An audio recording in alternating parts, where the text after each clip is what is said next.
Hello नमस्कार दोस्तों, welcome to my YouTube channel exam अध्ययन। अभी अपन साइंस को देख रहे हैं, साइंस के बारे में पढ़ रहे हैं। यहाँ पे स्टार्टिंग कर रहे हैं अंतस्तावी ग्रंथि। पिछली बार कुछ पढ़ा था, अभी एक बार जो कुछ टॉपिक हैं और ऑल टाइम एवरग्रीन एग्ज़ाम की दृष्टिकोण से इम्पोर्टेंट होते हैं उनको देख रहे हैं।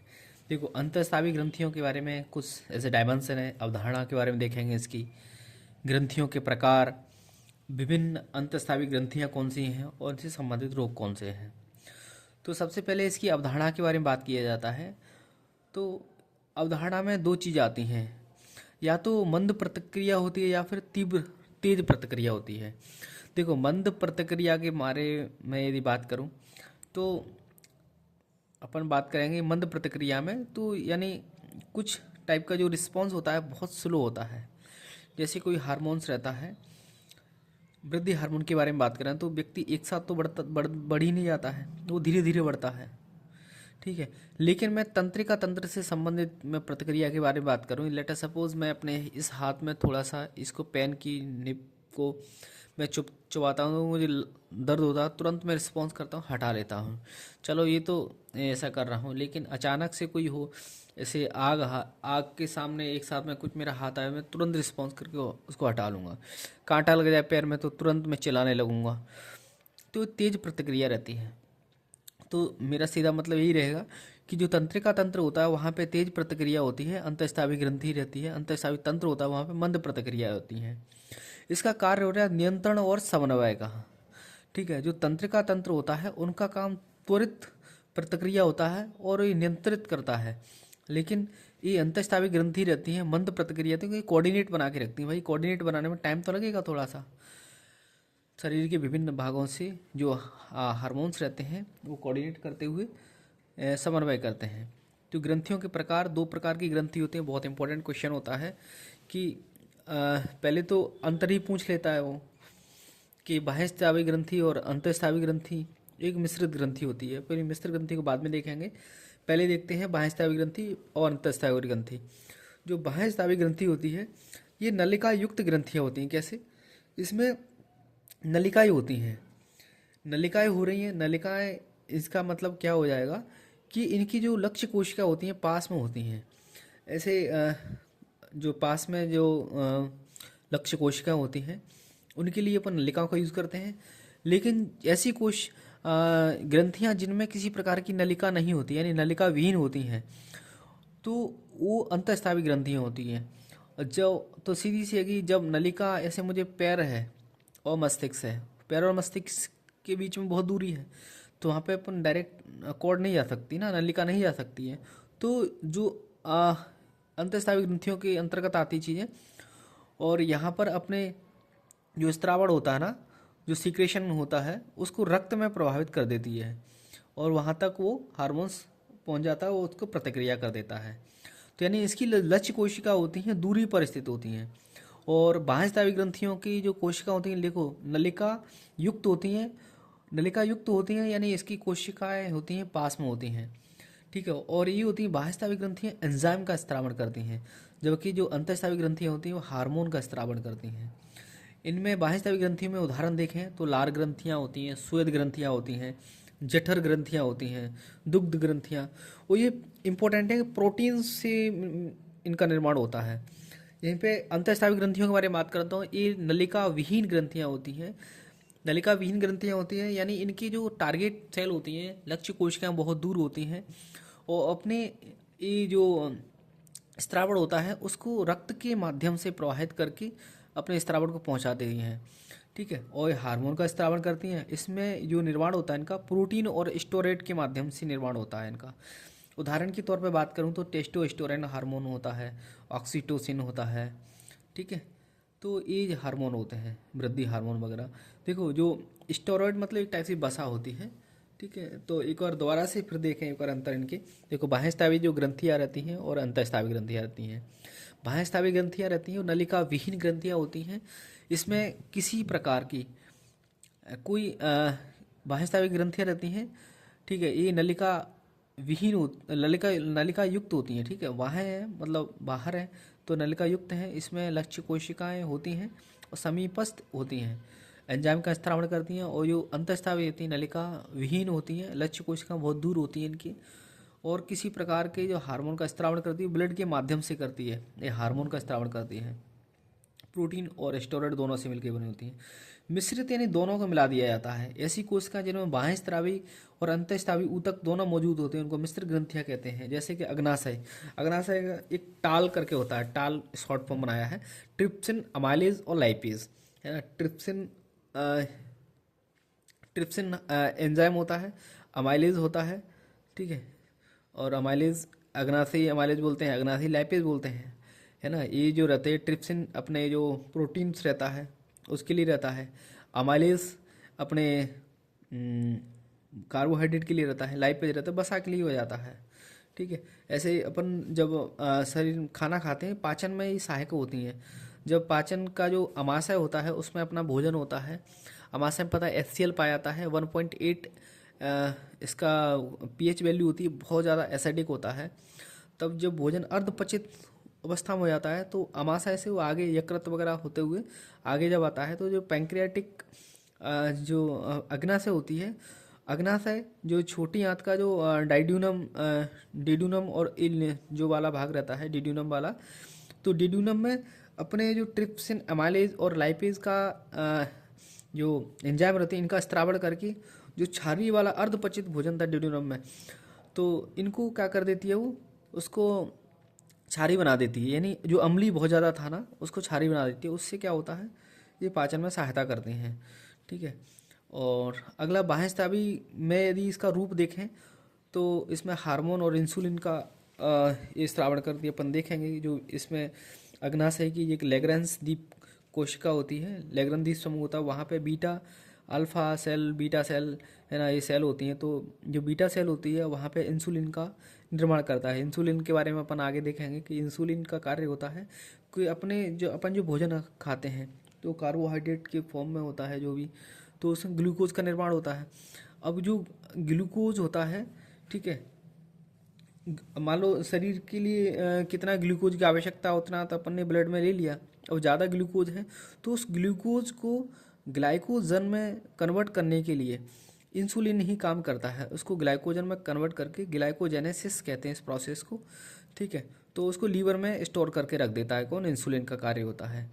अब इंसुलिन में कन्वर्ट करके रख देता है। अब मान लो आदमी ने खाना नहीं खाया, उसको भूख लग रही है, ठीक है, तो अब दोबारा से उसको पूर्ति करनी है, तो उसको जो ग्लाइकोजन के फॉर्म में स्टोर किया था ग्लूकोज को, उसको ग्लाइको लाइसिस प्रोसेस से वापस वो ब्लड में छोड़ देता है। एक टर्म होती है ग्लाइको नियोजेनेसिस, ठीक है। उसमें अन्य जो पदार्थों से जो ग्लूकोज लिया जाता है उसको ग्लाइको नियोजेनेसिस कहते हैं। अब देखो एंजाइम और हार्मोन में अंतर लिखने को आता है, तो ये जो एंजाइम होते हैं जैव उत्प्रेरक होते हैं, और इनमें क्रिया का रूप बात करें तो ये त्वरित रूप से, देखो एंजाइम त्वरित रूप से, अभी अपन बात करें तो यहाँ पे देखा था कि अंतःस्रावी तंत्र और तंत्रिका तंत्र। देखो अभी जो तेज प्रतिक्रिया तो तंत्रिका तंत्र में हो रही है, लेकिन अंतःस्रावी में अपन ने देखा बाह्यस्रावी ग्रंथि और अंतःस्रावी ग्रंथि, बाह्यस्रावी ग्रंथि एंजाइम का स्रावण करती है और अंतःस्रावी ग्रंथि किसका, हार्मोन का स्रावण करती है। अब इनमें भी अपन देखें कौन तीव्र करता है कौन मंद करता है, तो एंजाइम होते हैं त्वरित रूप से क्रिया करते हैं, जो हार्मोन्स रहते हैं वो मंद रूप से क्रिया करते हैं। देखो कोई चीज़ त्वरित करती है तो उसका प्रभाव कम समय के लिए होता है, तो इनका प्रभाव कम समय के लिए रहता है, ठीक है।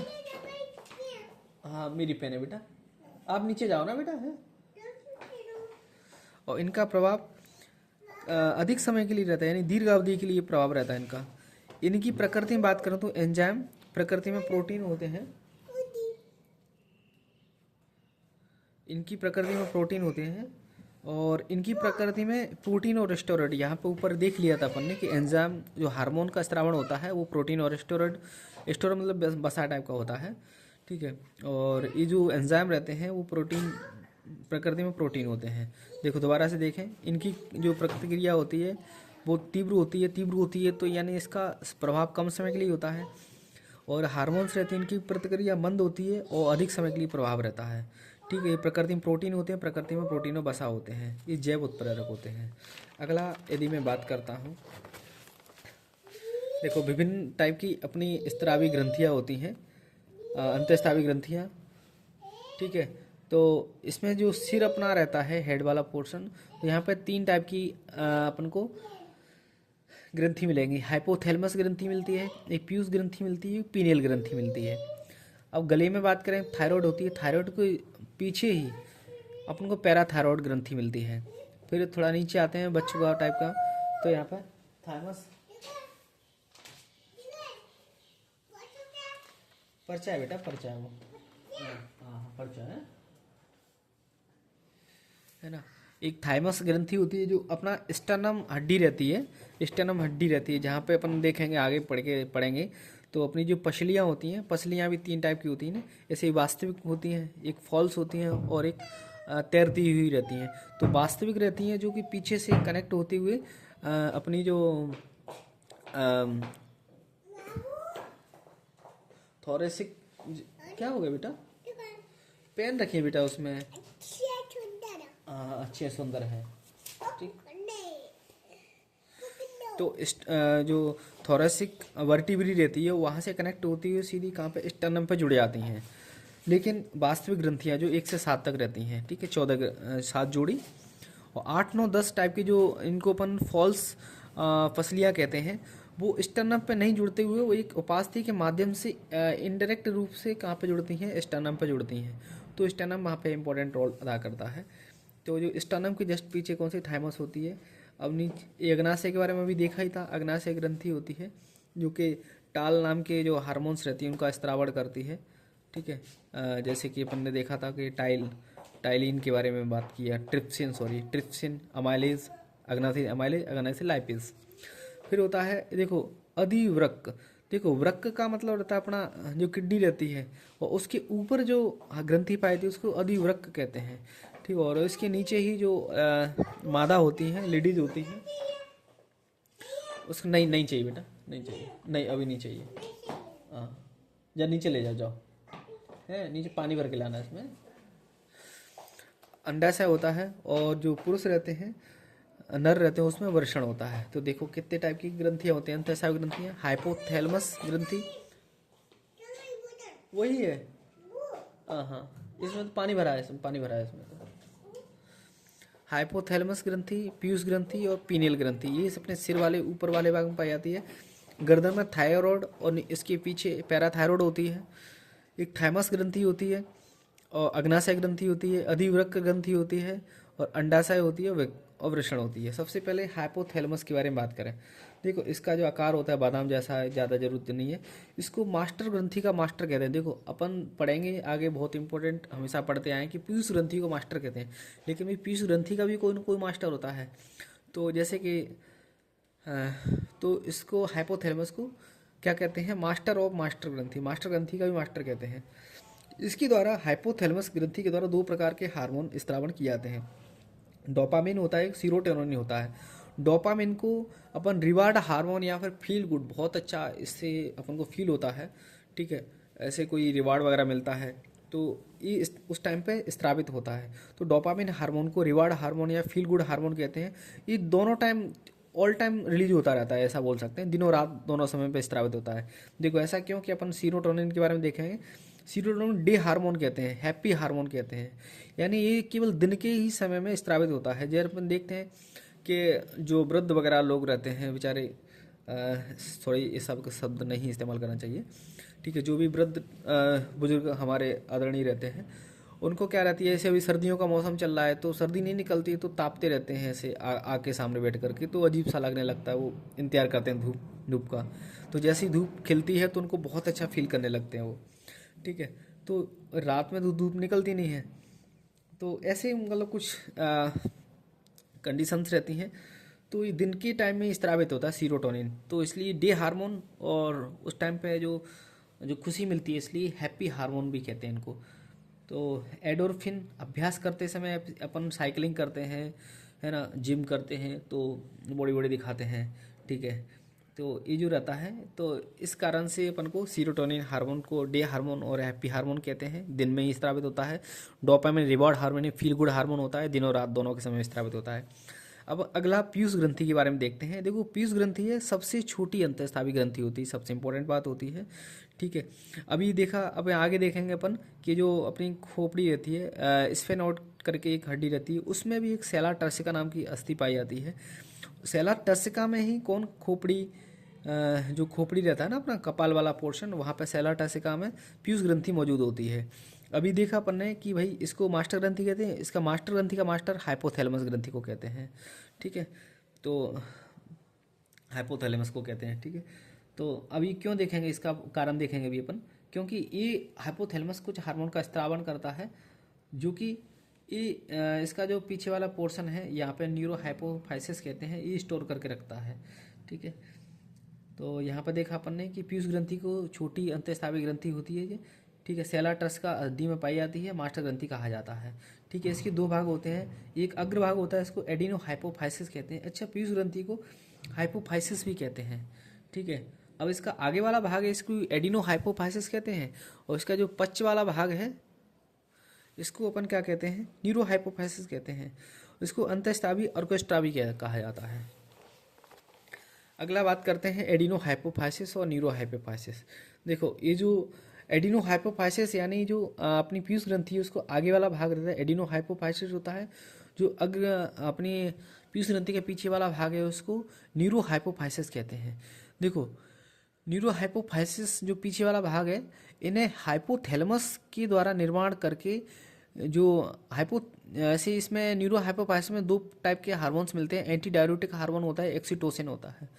एंटी डाययूरेटिक यानी इसको शॉर्टकट में एडीएच कहते हैं, और ऑक्सीटोसिन, ये जो दोनों हार्मोन होते हैं इनका निर्माण हाइपोथैलेमस के द्वारा किया जाता है।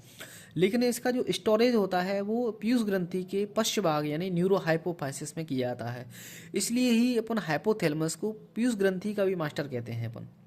अब एडिनो हाइपोफाइसिस के बारे में बात करें, ये कुछ हार्मोन का स्त्रावन करता है, जैसे कि वृद्धि हार्मोन, थायराइड प्रेरक हार्मोन, ठीक है, और adeno corticotropic hormone ACTH, prolactin hormone, ये अपन देखेंगे दूध का निर्माण करता है। और गोनिडोट्रोपिन रिलीजिंग हार्मोन, ये अपने सेक्सुअल से रिलेटेड हार्मोन है, जैसे कि शुक्राणु का निर्माण करता है। ठीक है, और मेलानोसाइट प्रेरक हार्मोन्स रहता है। ठीक है, देखो कितने टाइप के, वृद्धि हार्मोन, थायराइड प्रेरक हार्मोन होता है, एडिनो कॉर्टिकोट्रॉपिक हार्मोन होता है, प्रोलैक्टिन हार्मोन होता है, गोनेडोट्रोपिन रिलीजिंग हार्मोन जीएनआरएच भी बोलते हैं इसको, एमएसएच, मेलानोसाइट स्टेरॉयड हार्मोन्स। ठीक है, अभी सबसे पहले अपन न्यूरो हाइपोफाइसिस, इसमें दो ही हार्मोन्स होते हैं, इनके बारे में डिस्कस कर लेते हैं। देखो न्यूरो हाइपोफाइसिस में एंटी डाययूरेटिक हार्मोन होता है और ऑक्सीटोसिन होता है। तो एंटी डाययूरेटिक, देखो एंटी का मतलब होता है विरुद्ध होता है, ठीक है, और डाई का मतलब होता है तनुकरण होता है, और यूरिटिक का मतलब यूरेनियम यानी मूत्र होता है। तो यानी क्या रहेगा, जो मूत्र बनाने के विरोध करें। अर्थात अपन बोल सकते हैं कि अपने शरीर में मान लो जो अपन ने पानी पिया और वो पूरा मूत्र बन के बाहर निकल गया, तो अपने शरीर में पानी की कमी हो जाएगी। तो यानी एंटी डाययूरेटिक हार्मोन होता है, ये अपने शरीर में आवश्यक जल की मात्रा को बनाए रखने हेतु आवश्यक होता है। काम क्या रहता है, शरीर में आवश्यक जल की मात्रा को बनाए रखने हेतु काम करता है। इसके अन्य नाम देखो, वाशोप्रेशन होता है।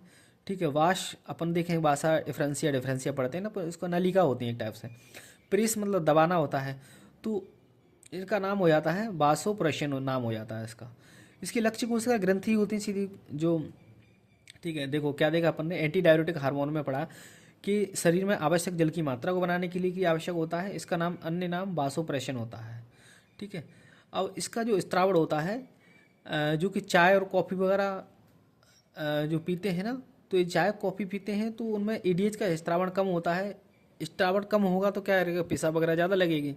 ऐसे दारू वगैरह या बियर वगैरह पीते हैं ना, तो एक साथ उनको बहुत बार बार पेशाब आती है, तो इनसे भी क्या होता है, एडीएच के स्त्रावण में कमी आ जाती है। स्त्रावण में कमी आने का तात्पर्य यही है कि भाई लोगों को पेशाब वगैरह लगती है। इसकी कमी से एक रोग होता है, इसको डायबिटीज़ इंसिपिडस कहते हैं। देखो एक डायबिटीज़ तो वो होती है जो इंसुलिन की कमी के कारण होती है, जब इंसुलिन की मात्रा अपना जो पेंक्रियाटिक जो रहता है ना, पेंक्रियाटिक ग्रंथि से जो बीटा क्या बोलते हैं इसकी सेल होती है, इंसुलिन का स्त्रावण कम करती है, तो अपने जो शरीर में रक्त में ग्लूकोज की मात्रा बढ़ जाती है, तो उससे भी इंसुलिन हो जाता है, उसको भी डायबिटीज़ कहते हैं। एक डायबिटीज़ यहाँ पर भी होता है कि इसकी एडीएच की कमी के कारण। तो यहाँ पर इसकी कमी के कारण डायबिटीज इंसिपिडस होता है। इसका मतलब है कि ये पिट्रेसिन और सॉरी, इस तो नाम है इसकी बासोप्रेसिन और पिट्रेसिन, दो नाम होते हैं इसके। डायबिटीज इंसिपिडस इसमें क्या था, पोलीयूरिया की क्या रहती है, वृद्धि हो जाती है, और पॉलीडिप्सीमिया की कमी हो जाती है। ठीक है, पॉलीडिप्सीमिया पॉलीयूरिया जैसी स्थिति आ जाती है। पॉलीयूरिया मतलब व्यक्ति जब बार बार पेशाब जाएगा, और पॉलीडिप्सिया मतलब प्यास, जब पानी ज़्यादा सॉरी पेशाब ज़्यादा करेगा तो प्यास भी ज़्यादा लगेगी। ये दोनों स्थिति को ही डायबिटीज इंसिपिडस कहते हैं। ये स्वादहीन डायबिटीज़ कहते, इसका अन्य नाम स्वादहीन डायबिटीज़ भी है। देखो अपन ने यहाँ पर कौन कौन से फैक्ट पढ़े। देखो सबसे पहले अपन देखेंगे कि एंटी डाययूरेटिक हार्मोन्स के बारे में बात की जाती है। तो इसको एंटी का मतलब विरुद्ध होता है, और डाई मतलब तनुकरण होता है, और यूरिटिक मतलब मूत्र होता है। तो शरीर में आवश्यक जल की मात्रा को बनाए रखने हेतु ये आवश्यक होता है। यदि इसका अन्य नाम बात करें तो बासोप्रेसिन और पिट्रेसिन होता है। बासोप्रेसिन और पिट्रेसिन होता है। ठीक है, यदि में चाय वगैरह, कॉफ़ी वगैरह, दारू वगैरह पीते हैं आदमी, तो इसकी कमी आ जाती है। इसकी कमी से क्या होता है, दिक्कत होने लगती है, यही बार बार पेशाब करता है आदमी, तो एक रोग होता है डायबिटीज इंसिपिडस या फिर स्वादहीन डायबिटीज़ कहते हैं इसको। इसमें दो कंडीशन होती है, पॉलीयूरिया और पॉलीडिप्सीमिया। ठीक है, पॉलीडिप्सिया, तो पॉलीयूरिया होता है, यानी व्यक्ति बार बार पेशाब जाता है और बार बार उसको प्यास लगती है, तो उस कंडीशन को ये कहते हैं। ठीक है, ये पेप्टाइड हार्मोन होते हैं, प्रोटीन हार्मोन्स होते हैं, इनका नाम वासोप्रेसिन पिट्रेशन होता है। अगला बात करता हूँ मैं ऑक्सीटोसिन हार्मोन के बारे में। देखो ऑक्सीटोसिन, इसको अपन पेप्टाइड हार्मोन भी, ये भी प्रोटीन से मिलकर बना होता है। ठीक है, और इसको मुख्य नाम में मैं बात करूँ तो इसको अपन दुग्ध हार्मोन या फिर बर्थ हार्मोन कहते हैं इसको। जब ऐसे गर्भाशय के दौरान अपन पढ़ेंगे जब इसको तो क्या रहता है इसमें, जो मायोमेट्रियम नाम की परत होती है, ऐसे मायोमेट्रियम नाम की परत होती है गर्भाशय में। ठीक है, तो जो मांसपेशी रहती है ना, जब बच्चे को जन्म हो रहा है, तो ऐसे बोले कि दर्द हो रहा है, मम्मी को दर्द हो रहा है ना, जो बच्चे को जन्म देना होता है, तो उस टाइम पे जो दर्द देने के लिए जो हार्मोन्स जिम्मेदार होता है, वो ऑक्सीटोसिन के माध्यम से ही किया जाता है। ठीक है, वही जिम्मेदार होता है, जो प्रसव पीड़ा को लेकर के आता है। यानी उससे क्या रहती है, जो मांसपेशी संकुचित होती है, संकुचित बच्चा उससे बाहर निकलता है। ठीक है, तो आसानी से जन्म हो जाता है, तो इसलिए इसको बर्थ हार्मोन कहते हैं। ठीक है, ऑक्सी का मतलब तेज होता है, टॉक्सिन मतलब बच्चे का जन्म होता है, तो इसलिए इसका नाम बर्थ हार्मोन भी कहते हैं। तो यानी गर्भाशय की मायोमेट्रियम नाम की जो परत होती है, मध्य परत होती है, अपन देखेंगे मायो एंडो है ना, पेरीमेट्रियम नाम की 3 परत होती हैं गर्भाशय में, अपन देखेंगे तो। ठीक है, तो मायोमेट्रियम नाम की जो मांसपेशी को संकुचित करके बच्चे को आसान से जन्म देता है, प्रसव पीड़ा को लेकर के आता है, इसलिए इसको दुग्ध हार्मोन कहते हैं। और ये दुग्ध का स्त्रावण भी कहते हैं। अब देखो बच्चे को जन्म हो गया, तो बच्चे को अगर दूध चाहिए, तो दुग्ध का निर्माण तो प्रोलैक्टिन नाम का हार्मोन करता है, लेकिन स्त्रावण भी तो करना, उसको बाहर तो निकलना दूध को, तो उसके लिए कौन सा ऑक्सीटोसिन ही निर्माण जिम्मेदार होता है। देखो प्रसव के पश्चात निकलने वाला जो, अब देखो बच्चा जब पहली बार दूध पीता है, या जो माँ है, माँ से पहली बार दूध निकलता है प्रसव के पश्चात में, तो उसको दूध का नाम होता है कोलेस्ट्रम, कोलेस्ट्रम कहते हैं। इसका रंग पीला, हल्का पीला होता है, और एंटीबॉडी जो उपस्थित होती है, इस शिशु को प्रतिरक्षा प्रदान करता है। बहुत इंपॉर्टेंट बात कही है इसमें कि भाई पहला जो दुग्ध निकलता है उसको कोलेस्ट्रम कहते हैं। इसका हल्का रंग पीला होता है, रंग कैसा हल्का पीला होता है, एंटीबॉडी जो उपस्थित होता है, शिशु को प्रतिरक्षा प्रदान करता है। इसको लव या कडल हार्मोन भी कहते हैं। देखो अब बच्चा रहता है, उसको अपन चिपका के रहते हैं और ऐसे खिलाते रहते हैं उसको। ठीक है, और बच्चे के और माँ के बीच में बॉन्डिंग हो जाती है। सबसे पहले बच्चे को ना अपन उसके माँ के बगल से सुनाते हैं, तो बॉन्डिंग हार्मोन्स, देखभाल और मित्रता से संबंधित हार्मोन्स होता है।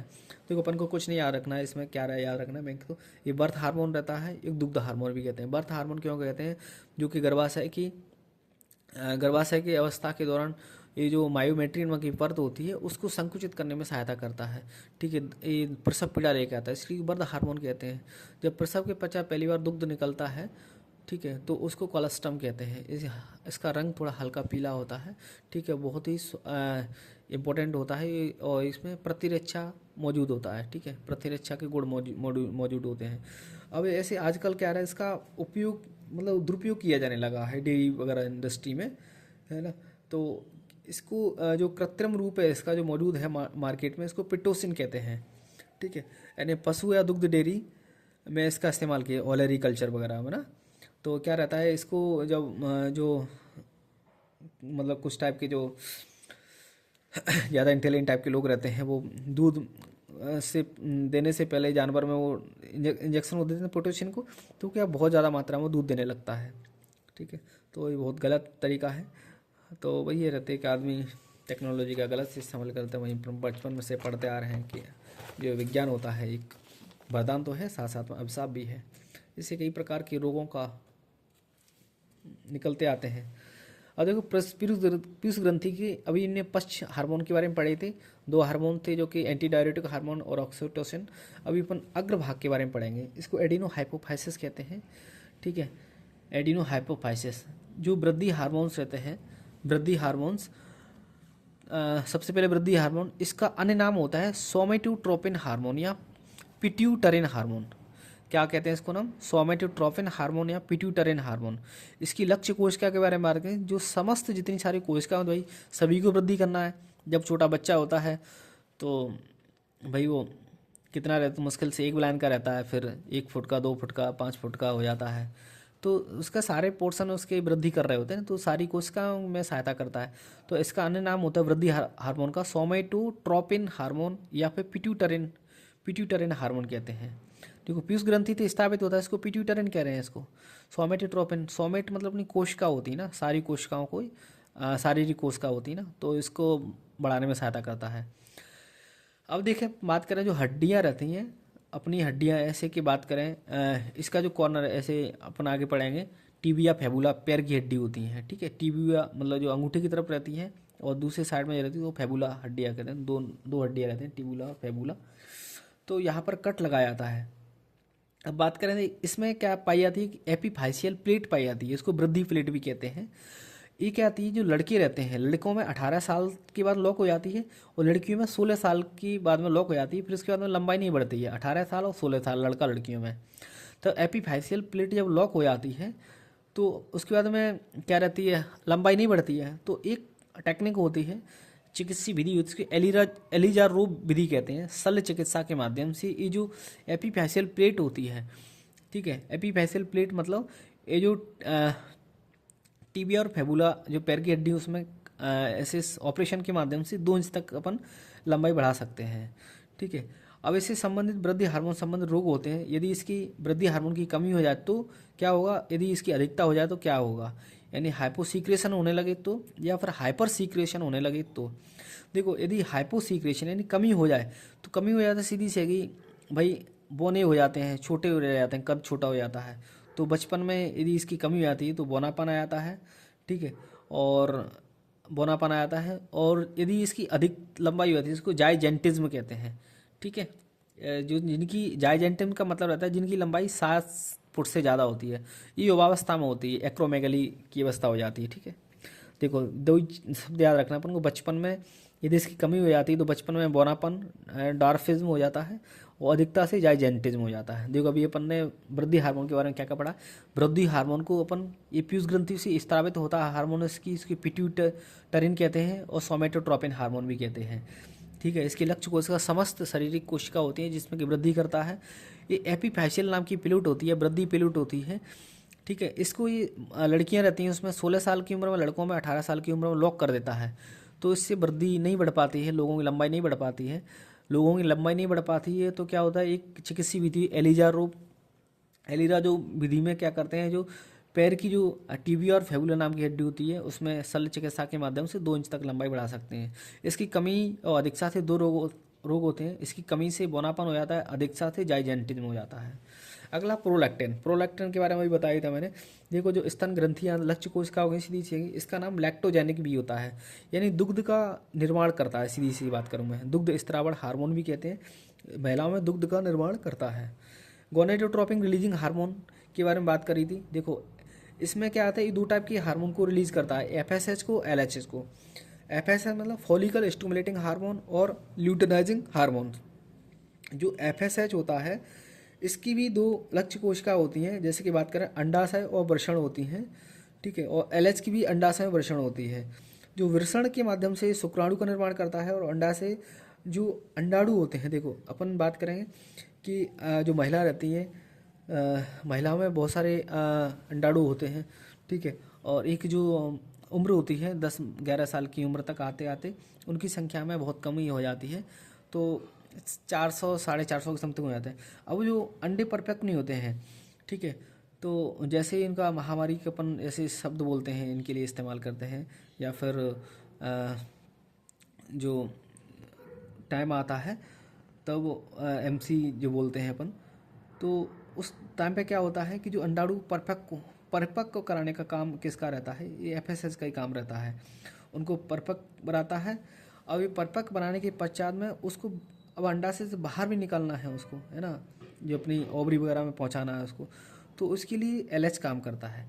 देखो, अंडाणुओं को परिपक्व बनाने का काम एफएसएच का रहता है, और अंडाणुओं को अंडाशय से जो बाहर निकालने का काम, अंडो उत्सर्ग का काम करता है, वो एलएच करता है। देखो, एफएसएच के माध्यम से एस्ट्रोजन हार्मोन होता है, इसको अपन बोलेंगे बीटी हार्मोन्स वगैरह, ठीक है, जो महिलाओं में जो वृद्धि वगैरह होती है, ठीक है, जो उनका हृदय वगैरह हड्डियाँ वगैरह मजबूत बना के रखता है, ठीक है, ये बहुत सारे काम रहते हैं इसके, तो इम्पोर्टेंट होता है महिलाओं में। तो इसका जो ली जिम्मेदार होता है वो एफएसएच ही रहता है, ठीक है। यहाँ पर अंडाशय में प्रोजेस्टेरोन हार्मोन्स होता है, और वृषण में बात करें अपन यानी नरों में, तो टेस्टोस्टेरोन हार्मोन का निर्माण करता है। देखो, अपन ने दो चीज़ पढ़ी, जो एफएसएच जीएनआरएच होता है, गोनेडोट्रोपिन रिलीजिंग हार्मोन रहता है, एफएसएच एलएचएस निकालता है हार्मोन। ये एफएसएच अंडाशय और वृषण में, अंडाशय में अंडाणुओं को परिपक्व बनाता है और एस्ट्रोजन हार्मोन का निर्माण करता है, और वृषण होता है शुक्राणु का निर्माण करता है। और एलएच होता है अंडाशय और वृषण में, अंडाशय में अंडो उत्सर्ग करता है, प्रोजेस्टेरोन हार्मोन का निर्माण करता है, टेस्टोस्टेरोन में ये हार्मोन निर्माण करता है वृषण में। अगला बात कर रहे हैं अपन एमएसएच के बारे में। एमएसएच का मतलब रहता है मेलानोसाइट स्टिमुलेटिंग हार्मोन्स, इसका फुल फॉर्म होता है। इसकी लक्ष्य कोशिका जो मेलानिन करने वाली कोशिका होती हैं उनपे होता है, ठीक है। मेलानिन यानी जो काला गोरा रंग जो रहता है, ये मेलानोसाइट पे डिपेंड करता है। ये कम मात्रा में मौजूद होता है। मनुष्यों में इसका अल्फा जो कम मात्रा में पाया जाता है, और अल्फा एमएसएच पाया जाता है, ठीक है। ये तो नीचे जो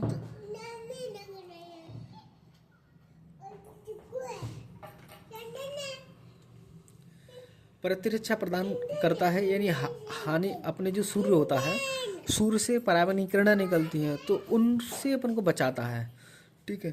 तो मेलानोसाइट प्रेरक हार्मोन्स ये रहता है। ऐसे जो ज़्यादा गोरे लोग होते हैं उनको बहुत तेज़ धूप लगती है, ऐसे गोरे लोग रहते हैं ना ब्रिटेन वगैरह के लोग, उनको धूप बहुत तेज़ लगती है, ठीक है, वही मेलानोसाइट का इफेक्ट रहता है। और अपन इंडियंस रहते हैं, अपन को काले ही रहते हैं ऑलमोस्ट, ठीक है, गेहुआ रंग बोलते हैं अपन खुशी के लिए। तो प्रतिरक्षा प्रदान करता है, और मनुष्यों में अल्फा एमएसएच पाया जाता है, एक कम मात्रा में मौजूद होता है। अगला बात है पीनेल ग्रंथि, इसको जैविक घड़ी भी कहते हैं, और लैंगिक परिपक्वता से संबंधित होती है। जैसे जैसे आदमी बुढ़ापे की ओर अग्रसर हो रहा है ना, तो पीनेल ग्रंथि का आकार छोड़ा। नहीं बेटा रुको, पढ़ रहा हूँ बेटा, रुको रुको रुको रुको, नहीं नहीं रुको बेटा, अभी मैं बिठाता हूँ, रुको रुको रुको, थोड़ा सा रुक जाओ। है अभी नहीं, वहाँ बैठो, वहाँ पे लैपटॉप चला लो, लैपटॉप चला लो।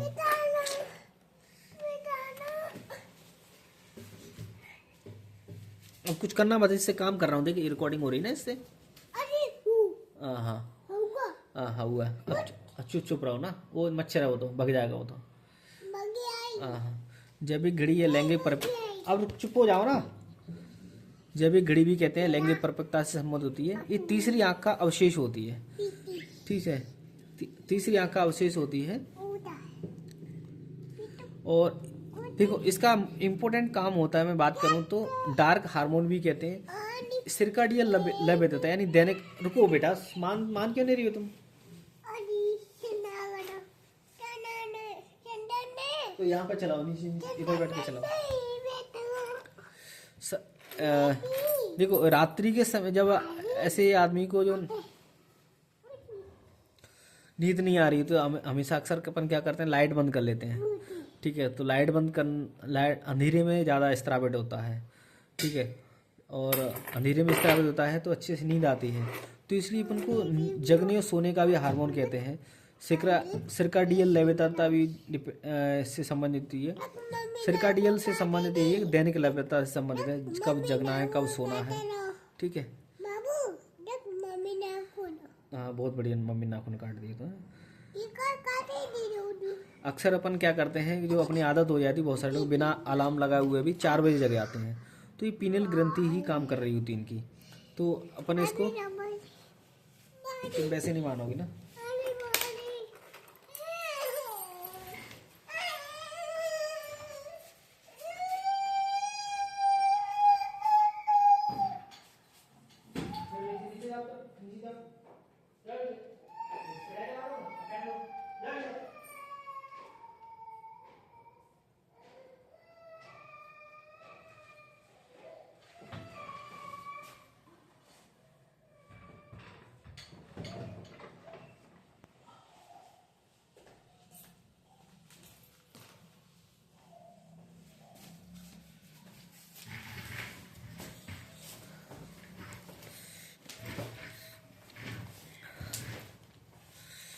कहाँ पे आ गए थे पर पीली ग्रंथि, देखो जैविक घड़ी भी कहते हैं इसको, लैंगिक परिपक्वता से संबंधित होती है ये।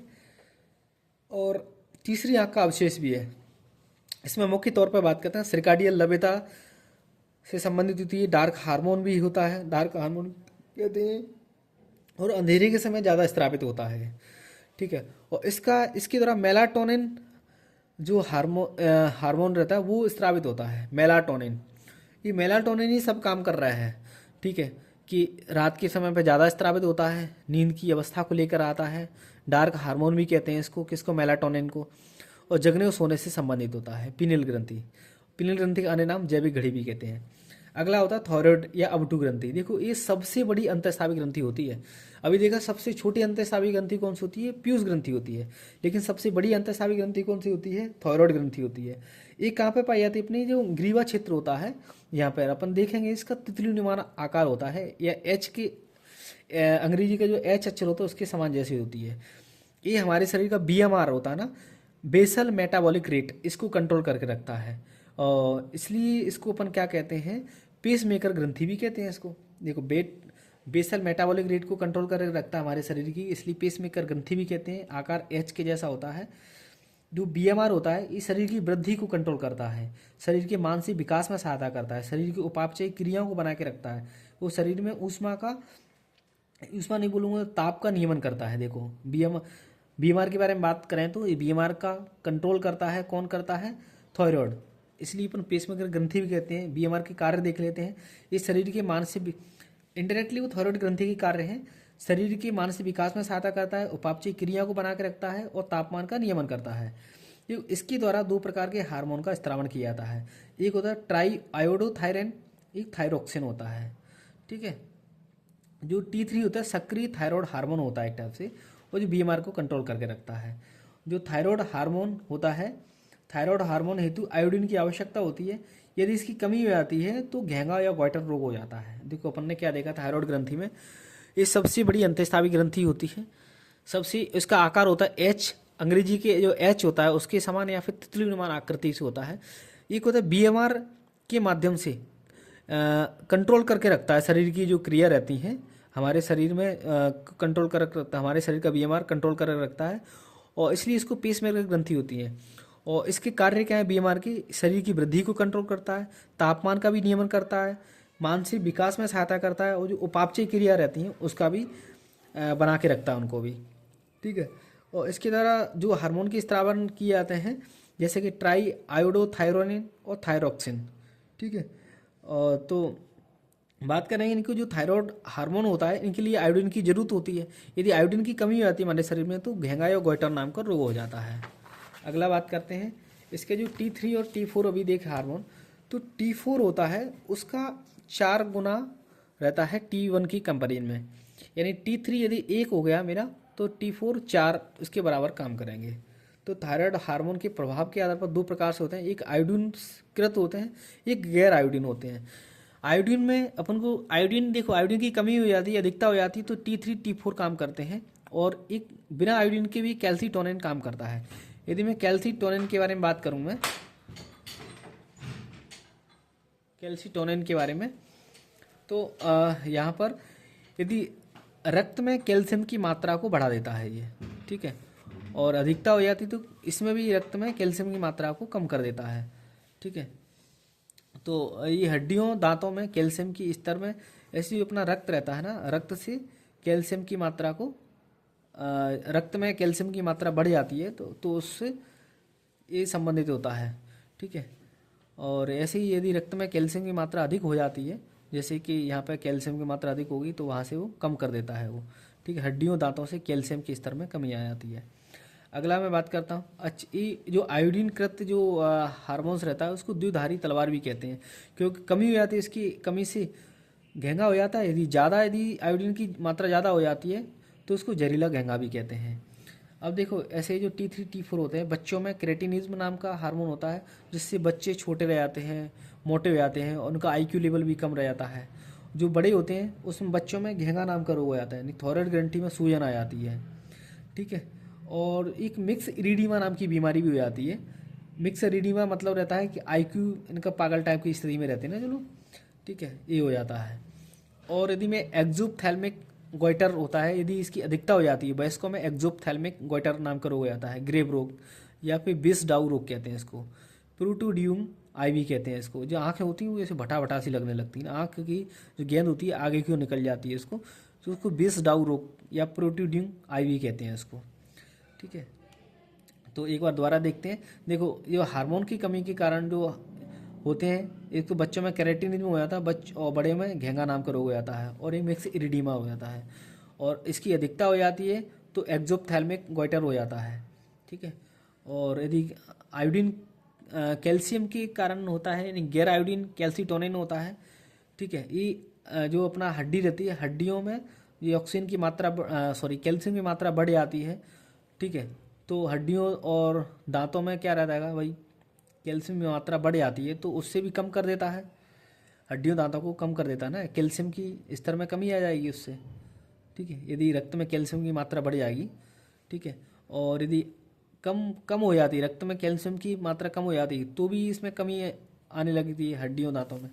देखो इसके जस्ट अपोजिट थायराइड की अपोजिट पैराथायरॉयड काम करता है। कौन सा? पैराथायरॉयड। ये ग्रीवा वाले क्षेत्र में थायराइड ग्रंथ की जस्ट पीछे होता है, जो गर्दन होती है अपनी, थायराइड आगे होता है, और थायराइड के जस्ट बिल्कुल पीछे कौन सा होता है? पैराथायरॉयड होता है। और ये पैराथार्मोन नाम का हार्मोन का स्त्रावण कर देते हैं। देखो थायराइड T3 T4 को कर रहा है और कैल्सीटोनिन को कर रहा है। पैराथायरॉयड होता है पैराथार्मिन नाम के हार्मोन का स्त्रावण करता है, और शरीर में कैल्शियम के संतुलन को बना के रखता है ये भी, ठीक है। ये क्या करता है कि रक्त में कैल्शियम के स्तर में कमी ला देता है। अब ये क्या कर रहा है, जो रक्त में कैल्शियम के रक्त है ना, ब्लड, अपने ब्लड में कैल्शियम को लेकर के कहाँ पर डाल देता है? वो हड्डियों में डाल देता है उल्टा, ठीक है। और इसकी कमी से कौन सा टेटेनी नाम रोग हो जाता है? वो ऑस्टियोपोरोसिस। ऑस्टियो माने हड्डी रहती, पोरोस मतलब छिद्र होता है। यदि रक्त में जो कैल्शियम का स्तर बढ़ जाता है, यानी रक्त में कैल्शियम की मात्रा यदि बढ़ जाएगी तो उसमें हड्डियों में छेद होने लगेंगे, तो उसको ये कहते हैं। अगला रहता है स्टर्नम। स्टर्नम जो हड्डी रहती है, अभी देखा अपन ने, जो थाइमस ग्रंथि के आगे होती है ना, और तो ये फेफड़ों के बीच में होती है। ये बोलते हैं फेफड़ों के मध्य में, मध्य बच्छुआ में ये मौजूद होती है। इसके द्वारा जो हार्मोन का स्त्रावण किया जाता है, थाइमोसिन के नाम का हार्मोन होता है, वो उसके स्त्रावण करते हैं। अपन जब इनको पढ़ते हैं ना, अपन क्या बोलते हैं, ब्लड वगैरह को, जो जो श्वेत रक्त कणिका वगैरह पढ़ते हैं ना, तो बीटा कोशिका मिलती हैं, टी कोशिका मिलती हैं, ठीक है। बीटा कोशिका होती है सेल के ऊपर पाई जाती है, और टी कोशिका रहती हैं जो सेल के अंदर पाई जाती हैं। तो ये लिम्फोसाइट की जो टी कोशिका होती है उसको परिपक्व बनाने का काम थामस ग्रंथि का ही रहता है। तो टी कोशिका के ज़्यादा उत्पादन में सहायता करती है, यानी जितनी थाइमस ग्रंथि पे डिपेंड करता है कि वो कितना इसका स्त्रावण कर रहा है टी कोशिका का। ये 13 साल की जब उम्र होती है उसके बाद ये सिकुड़ना बंद कर देती है, इसलिए इसको बैता की घड़ी भी कहते हैं, इसको थाइमस को, ठीक है। 13 साल की बाद में सिकुड़ने लगती है, ठीक है। तो ऐसा होता है, ठीक है। तो इम्पोर्टेंट क्या है इसमें, देखो थाइमस ग्रंथि के बारे में, इसकी स्थिति देख लो। ये फेफड़ों के मध्य बच्छुआ में मौजूद होती है। इसके द्वारा थाइमोसिन नाम के जो हार्मोन होता है उसका स्त्रावण किया जाता है, जो टी कोशिका के ज़्यादा उत्पादन में सहायता करता है। 13 वर्ष की बाद में उम्र के बाद में सिकुड़ना प्रारंभ कर देती है, इसलिए इसको बैतागी घड़ी कहते हैं इसको। ठीक है, अगला अभी अपन ने पीनियल ग्रंथि के बारे में पढ़ा था, उसको किसका जैविक घड़ी कहते हैं। ठीक है, और एड्रिनल ग्रंथि के बारे में बात करें, एड्रिनल मतलब रहता है अधिवृक्क ग्रंथि। वृक्क मतलब रहता है अपनी किडनी रहती है, किडनी के ऊपर जो ग्रंथि पाई जाती है शंकु आकार में, उसको अपन एड्रिनल ग्रंथि कहते हैं। देखो इसका डायग्राम बहुत इंपॉर्टेंट होता है, इसमें 4 टाइप की परत होती हैं, 4। तो सबसे ऊपर वाली रहती है, फिर मध्य, फिर एक और तीसरी, फिर सबसे नीचे मेडुला, एडिनल मेडुला होते हैं। जो ऊपर की जो तीनों रहती हैं इसको एडिनल कॉर्टेक्स कहते हैं। ये 80% इसकी मात्रा होती है।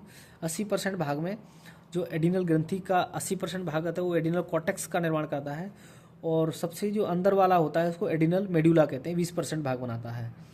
अब इसमें जो तीनों होते हैं, एडिनल कॉर्टेक्स में भी 3 टाइप होते हैं।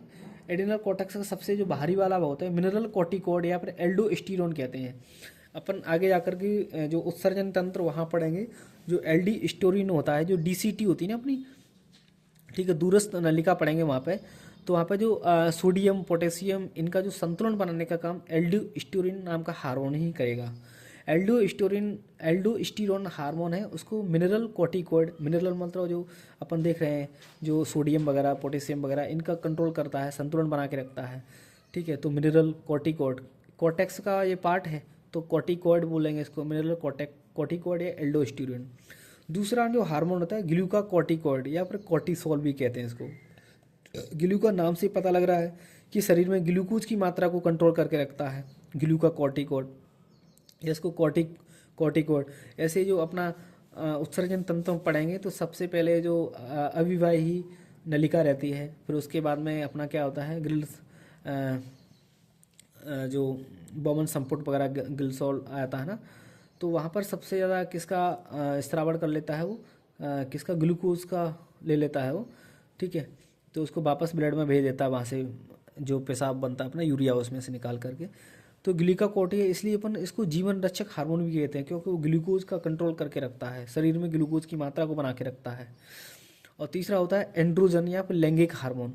अभी इसके बारे में पढ़ते आ रहे हैं कि 2 प्रकार के हार्मोन का निर्माण करता है, एक एस्ट्रोजन है, टेस्टोस्टेरोन। अभी देखा एलएच और एफएसएच के बारे में, जीएनआरएच से निर्माण करता है उनका।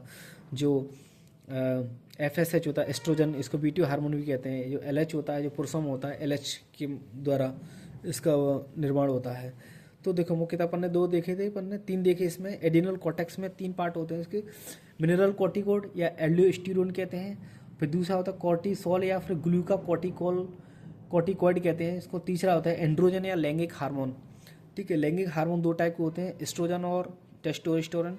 जो मिनरल कॉर्टिकॉइड होता है ये क्या रहता है, जो धातु वगैरह रहती हैं, है ना, ऐसे शरीर में सोडियम वगैरह, इनको कंट्रोल करके रखता है, इनका संतुलन बना के रखता है। ग्लूकाकॉर्टिकॉइड शरीर में ग्लूकोज की मात्रा को संतुलन बना के रखता है, इसको जीवन रक्षक हार्मोन भी कहते हैं। और एंड्रोजन हार्मोन है ना, एस्ट्रोजन और टेस्टोस्टेरोन का निर्माण करता है। ठीक है, और अगला होता है एड्रिनल मेडुला के हार्मोन। देखो एड्रिनल मेडुला है ना, ये शरीर में क्रोमाफिन कोशिका होती है, इसके द्वारा इसका निर्माण होता है, किसका, एड्रिनल मेडुला हार्मोन्स का। ठीक है, ये 2 प्रकार के हार्मोन का निर्माण करता है, एपिनेफ्रिन या एड्रिनल बोलते हैं इसको, या नॉर एफिनेफ्रिन। देखो इसको जो एफिनेफ्रिन या ये दोनों हार्मोन होते हैं, इससे क्या होता है, तनाव आपातकालीन हार्मोन भी कहता है, यानी इमरजेंसी हार्मोन कहते हैं। ये लड़ो या उड़ो हार्मोन भी कहते हैं इसको अन्य नाम। देखो एपिनेफ्रिन एड्रिनल हार्मोन, एपिनेफ्रिन या फिर एड्रिनल या फिर नॉर एपिनेफ्रिन या नॉर एड्रिनल, ये किसके द्वारा, जो शरीर में एक क्रोमाफिन कोशिका के द्वारा स्त्रावण एड्रिनल मेडुला हार्मोन का निर्माण किया जाता है, किसका, क्रोमाफिन कोशिका के द्वारा। तो ये जो एपिनेफ्रिन या फिर नॉर एपिनेफ्रिन हार्मोन का निर्माण करता है, इन हार्मोन को अपन इमरजेंसी हार्मोन या तनाव हार्मोन या फिर लड़ो या उड़ो हार्मोन कहते हैं। ठीक है, देखो अभी दोबारा से देखते हैं एड्रिनल हार्मोन के बारे में। एड्रिनल या ग्रंथि हार्मोन के द्वारा, ग्रंथि जो अधिवृक्क ग्रंथि होती है, इसके द्वारा कौन कौन से हार्मोन का निर्माण किया जाता है। देखो एक एड्रिनल कॉर्टेक्स होता है, 80% भाग को बनाता है। एक इसका एड्रिनल मेडुला अंदर वाला भाग होता है, 20% भाग का निर्माण करता है। जो एड्रिनल कॉर्टेक्स होता है 3 टाइप के हार्मोन का स्थापन करता है, एक मिनरल कॉर्टिकॉइड, ग्लूकाकॉर्टिकॉइड और एंड्रोजन लैंगिक हार्मोन। जो मिनरल कॉर्टिकोड होता है, इसका नाम से पता लग रहा है, इसका अन्य नाम एल्डोस्टेरोन होता है, जो कि शरीर में सोडियम वगैरह इनका मात्रा को संतुलन बनाए रखता है। और मैं ग्लूकाकॉर्टिकोड या कॉर्टेक्स के बारे में बात करता हूँ, तो ये शरीर में ग्लूकोज की मात्रा को बनाए रखता है, इसको जीवन रक्षक हार्मोन भी कहते हैं। तीसरा होता है कौन सा, एंड्रोजन या लैंगिक हार्मोन कहते हैं। ये दो प्रकार का हार्मोन निकालता है, एक होता है एस्ट्रोजन, एक टेस्टोस्टेरोन। अब चौथा वाला जो रहता है, जो कि अधिवृक्क ग्रंथि में सबसे छोटा मात्रा में रहता है, एड्यूनल मेडुला। एड्यूनल मेडुला के जो हार्मोन होते हैं वो एपिनेफ्रिन या फिर नॉर एपिनेफ्रिन होते हैं, जो कि क्रोमाफिन कोशिका के द्वारा स्रावित किए जाते हैं। एपिनेफ्रिन या एड्रीनलिन को अपन दो अन्य नाम भी कहते हैं, इनको अपन आपातकालीन, इमरजेंसी या फिर लड़ो या उड़ो हार्मोन भी कहते हैं। अगला अधिवृक्क ग्रंथि है, इसके रोग होते हैं। देखो, यदि कोर्टिसोल की यदि अधिकता होती है, कोर्टिसोल अपन बोल रहे हैं कि ग्लूकाकॉर्टिकोल, यानी यदि शरीर में ग्लूकोज की मात्रा असंतुलित हो जाती है तो क्या होता है, लक्षण दिखाई देने लगते हैं। इसकी कमी से एडिसन नाम का रोग हो जाता है। कोर्टिसोल की यदि अधिकता हो जाती है तो कुशिंग सिंड्रोम या मून फेस सिंड्रोम हो जाता है। ठीक है, मून फेस सिंड्रोम हो जाता है। एंड्रोजन की मात्रा अधिक होने पर हिर्सुटिज्म, यानी शरीर पर, जो महिला के शरीर पर बाल आने लगते हैं एंड्रोजन की मात्रा अधिक होने पर। ठीक है, एक फियोक्रोमासाइटोमा होता है। ठीक है, फियोक्रोमासाइटोमा मतलब एड्रीनल मेडुला हार्मोन की अधिकता की वजह से एक प्रकार का कर्क रोग की स्थिति होती है, एड्रीनल फियोक्रोमासाइटोमा। देखो, यदि मैं अधिवृक्क ग्रंथि के रोगों के बारे में बात करता हूँ, कोर्टिसोल की कमी होने से एडिशन रोग हो जाता है, वजन में कमी, भाई से ग्लूकोज वगैरह नहीं मिलेगा तो क्या होगा, थकान, स्किन ड्राई हो जाएगी। ठीक है, ऐसे अपन देखते हैं तो हाथों पर निशान आने लगते हैं। वजन में कमी, तनाव बढ़ जाता है, भाई व्यक्ति कमज़ोर होता है तो तनाव रहता ही है, थोड़ा बॉडी अच्छा तंदुरुस्त होता है तो कॉन्फिडेंस थोड़ा अच्छा रहता है, तनाव ज़्यादा टेंशन नहीं लेता आदमी। कोर्टिसोल की अधिकता होने तो कुशिंग सिंड्रोम या मून फेस सिंड्रोम कहते हैं उसको। ठीक है, क्या रहता है कि जो फैट रहती है वो अनियमित टाइप से मतलब बढ़ने लगती है, स्पेशली फेस वगैरह पे। ठीक है, कहीं इसके मुंह, नाक, उल्टा सीधा मतलब निकलने लगता है, पेट, पीठ वगैरह पे अनियमित रूप से वसा का वितरण होने लगता है। एंड्रोजन की मात्रा अधिक होने पर जो महिलाओं में विरलिज्म या फिर हिर्सुटिज्म नाम का रोग हो जाता है। इसका मतलब रहता है कि शरीर पर महिलाओं के बाल आने लगते हैं। ठीक है, एक फियोक्रोमासाइटोमा नाम की बीमारी होती है। ठीक है, तो इसमें क्या होता है, जो एडिनल मेडुला होता है, हार्मोन की अधिकता की वजह से एक प्रकार का कर्क रोग की स्थिति हो जाती है। अगला आप अग्नाशय ग्रंथि के बारे में पढ़ेंगे। इसको अपन लास्ट में देखा था, मिश्र ग्रंथि कहते हैं। इसका जो आकार होता है पत्तीनुमा जैसा होता है। ठीक है, ये दो मिश्र ग्रंथि होती है। अपनी अंतःस्रावी, जो मिश्र ग्रंथि में पढ़ रहे हैं, अंतःस्रावी ग्रंथि पढ़ी अपन ने, बाह्यस्रावी ग्रंथि, मिश्र ग्रंथि। तो बाह्यस्रावी ग्रंथि, इसका जो ये वाला भाग रहता है बाह्यस्रावी करता है, एक अंतःस्रावी वाला भाग करता है। जो बाह्यस्रावी ग्रंथि वाला भाग रहता है, अभी अपन को देखा कि भाई इसमें नलिका कैसी रहती है, इसमें नलिका युक्त रहती हैं। ठीक है, और एंजाइम का स्त्रावण करती हैं, एलएटी है ना, कौन सा रहता है, लाइपेज, अमाइलेज और ट्रिप्सिन नाम का किसका मतलब एंजाइम का स्त्रावण करती है। और जो अंतःस्रावी भाग रहता है, अंतःस्रावी भाग रहता है जो कि क्या करता है, इनका ग्लूकागोन यानी अल्फा कोश का, इंसुलिन बीटा कोश का, और जो उसकी डेल्टा कोश का रहती है वो सोमेटोस्टेटिन नाम का हार्मोन का स्त्रावण करती है। और बी एफ कोशिका होती है, अग्नाशयी पॉलीपेप्टाइड होती है। देखो, 4 टाइप की कोशिका हो रही हैं, अल्फा, बीटा, डेल्टा और एफ कोशिका। अल्फा कोशिका में ग्लूकागोन हार्मोन स्त्रावण होता है। बीटा कोशिका में बात करें तो इंसुलिन का निर्माण होता है। जो डेल्टा कोशिका होती है सोमेटोस्टेटिन नाम का हार्मोन स्त्रावित करती है। और एफ कोशिका होती है जो अग्नाशयी पॉलीपेप्टाइड का निर्माण करती है। जो इंसुलिन, अब अपन यहाँ पर इनके बारे में बात करें, देखो ये क्या होती है, एक लेगरहेंस नाम की समूह द्वीप पाए जाते हैं, द्वीपों की कोशिका पाई जाती हैं, वहाँ पर ये चीज़ें पाई जाती हैं। तो लेगरेंस द्वीप की कोश समूह रहता है, वहाँ पे जो ग्लूकागोन होता है, जो ग्लूकागोन अल्फा कोशिका से निर्माण हो रहा है ना, इसका काम क्या रहता है, जो ग्लाइकोजन होता है, ग्लाइकोजन को ग्लूकोज में कन्वर्ट करने का काम करता है वो। ठीक है, ग्लाइकोजन के बारे में मैंने भी बताया था कि जो बीटा कोशिका रहती है उसका जो इंसुलिन नाम का हार्मोन होता है, जो शरीर में अपना जो ग्लूकोज अधिक मात्रा में होता है उसको ग्लाइकोजन के फॉर्म में कन्वर्ट करके वो लीवर में, यकृत में जाके स्टोर कर देता है। इसको ग्लाइकोजेनेसिस कहते हैं। अब इस मान लो शरीर में ग्लूकोज की कमी आ जाती है तो जो ग्लूकागोन नाम का हार्मोन होता है, ठीक है, इसके माध्यम से वो ग्लूकोज जो लीवर में ग्लूकोजन जो स्टोर था उसको ग्लूकोज में कन्वर्ट करने का काम है ना, इसको ग्लाइकोजेनेसिस लाइसिस ग्लाइकोलाइसिस नाम की प्रोसेस कहते हैं, ठीक है, वो कन्वर्ट कर देता है। अगला होता है डेल्टा कोशिका सोमैटोस्टेटिन नाम का हार्मोन स्रावित करती है, ये वृद्धि हार्मोन को बनाने से रुकता है, यानी 18 वर्ष की उम्र के बाद में ये काम करता है, ठीक है, वृद्धि हार्मोन को बनने से रोकता है, यानी आदमी की वृद्धि होना बंद हो जाती है सोमैटोस्टेटिन हार्मोन के माध्यम से। एक एप कोशिका रहती है अग्नाशयी पॉलीपेप्टाइड कहते हैं इसको। देखो अभी यह बात कर रहे थे इंसुलिन के बारे में, कई बार क्वेश्चन आता है 2 नंबर में, तो वैसे तो किसी भी के बारे में लिख सकते हैं, ऐसे बात करें सोमैटोस्टेटिन आ जाता है। सोमैटोस्टेटिन क्या है, ये देखो ये जो अग्नाशयी ग्रंथि के अंतःस्रावी भाग के माध्यम से डेल्टा कोशिका के द्वारा स्रावित हार्मोन होता है, जिसका कार्य वृद्धि हार्मोन को बनने से रोकना होता है। इतना लिख देंगे। इंसुलिन शरीर से जरूरी हार्मोन होता है जो कि ग्लूकोज को ग्लाइकोजन में बदलता है और यकृत और मांसपेशियों में संग्रहित करके रखता है इसको, ठीक है। अगला मैं बात करता हूँ इनसे संबंधित रोग। देखो डायबिटीज मेलाइटस और डायबिटीज इंसिपिडस। अभी अपन ने डायबिटीज इंसिपिडस के बारे में देखा था। जो डायबिटीज इंसिपिडस होता है उसमें क्या होता है, 100% एडीएच की वजह से होता है, यानी लो यदि एडीएच की मात्रा यदि कम हो जाती है तो डायबिटीज इंसिपिडस, यानी व्यक्ति को बार बार पेशाब लगती है, बार बार पानी पीता है वो, तो डायबिटीज इंसिपिडस तो एडीएच से संबंधित होता है। लेकिन डायबिटीज मेलाइटस होता है ना, ये इंसुलिन से संबंधित होता है। 2 टाइप के लोगों में 2 टाइप की डायबिटीज होती है, एक टाइप 1 और टाइप 2, ठीक है। तो इसको हिंदी में डायबिटीज को मधुमेह कहते हैं, टाइप 1 और टाइप 2 की। जो टाइप 1 टाइप की डायबिटीज होती है, देखो इसमें क्या रहता है, इंसुलिन का स्त्रावण रुक जाता है, यानी जो अपना अग्नाशय होता है वो इंसुलिन जो उसकी बीटा कोशिका होती है, अग्नाशय की बीटा कोशिका, वो इंसुलिन का स्त्रावण ही नहीं करती। स्त्रावण नहीं करेगी तो क्या होगा भाई, जो ग्लूकोज है, ग्लूकोज का मात्रा उसमें जाने लगेगी, ब्लड में मिलने लगेगा।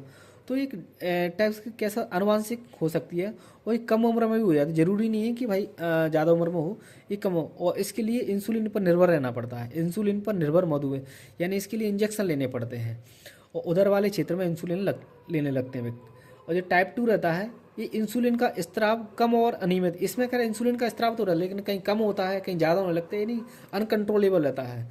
और मुख्य कारण क्या है कि खराब जीवन शैली, मोटापा पर बिस्तर पर डले रहते हैं, ठीक है, कहीं काम वाम में उल्टा हुदा खाते रहते हैं, तो इसकी वजह से टाइप 2 नाम की डायबिटीज होती है। ये ज़्यादा उम्र में जाकर के होती है, ज़्यादा उम्र में जाकर के होती है। लेकिन इसके बारे में बात करें तो इंसुलिन जो टाइप 1 होती है कम उम्र में हो सकती है, और इंसुलिन पर नर निर्भर, इसमें जरूरी इंजेक्शन की जरूरत नहीं होती है। टाइप 2 वाला जो डायबिटीज रहती है उसमें इंसुलिन की जरूरत नहीं पड़ती है, इसलिए इंसुलिन पर न निर्भर रहने वाला मधुमेह भी कहा जाता है। देखो दोबारा से देखें, डायबिटीज़ 2 टाइप की होती है, डायबिटीज मेलाइटस, ठीक है, एक टाइप 1 टाइप 2। टाइप 1 वाली रहती है उसमें इंसुलिन का स्त्रावण रुक जाता है पूरी तरह से, ठीक है, यानी जो अपना जो अग्नाशय होता है वो किसी प्रकार का उपयोगी नहीं रहता है। उसकी जो बीटा कोशिका रहती है जो इंसुलिन नाम का हार्मोन का स्त्रावण करती है वो रोक देती है। अनुवांशिक हो सकता है, कम उम्र में हो जाता है। इसके लिए क्या रहता है कि जो इंजेक्शन होता है इंसुलिन का उस पर डिपेंड रहना पड़ता है। जो टाइप 2 रहता है इसमें इंसुलिन का स्त्रावण या तो रुक जाता है, कम हो जाता है, फिर ज़्यादा होने लगता है, यानी अनियमित रूप से होने लगता है। तो इसमें किसी प्रकार की इंजेक्शन की जरूरत नहीं पड़ती है, मधुमेह पर डिपेंड नहीं रहता है। ये ज़्यादा उम्र में भी ये ज़्यादा उम्र में भी हो सकती है, ठीक है। और मुख्य कारण है इसका ये खराब जीवन शैली। अपन जीवन शैली को कंट्रोल कर लेते हैं, ठीक है, अपन प्रॉपर एक्सरसाइज वगैरह करने लगते हैं, खाने पीने में प्रॉपर ध्यान देने लगते हैं, तो इसका मतलब उपचार संभव है, आराम से कंट्रोल हो जाती चीज़ें। अगला टेस्टिस के बारे में वर्षण। देखो नर का जो प्राथमिक जनन अंग होता है शुक्राणु निर्माण में सहायता करता है, ठीक है, और ये नर हार्मोन्स होते हैं टेस्टोस्टेरोन का निर्माण करते हैं और एक प्रकार से स्टेरॉयड होते हैं, ठीक है। अगला अपन बात करें किसके बारे, अंडाशय के बारे में। ये मादा का प्राथमिक जनन अंग होता है और अंडु उत्सर्ग में सहायता करता है और अंडाणुओं का निर्माण भी करता है। मादा हार्मोन एस्ट्रोजन का स्त्रावण करता है, प्रोजेस्टेरोन का स्त्रावण करता है, ठीक है। तो इस टाइप से अपन ने इन चीज़ों के बारे में पढ़ा। यहाँ तक ये जो अंतःस्रावी ग्रंथियाँ बहुत अच्छे से रिवीजन हो गई हैं। थैंक यू, जय हिंद, जय भारत।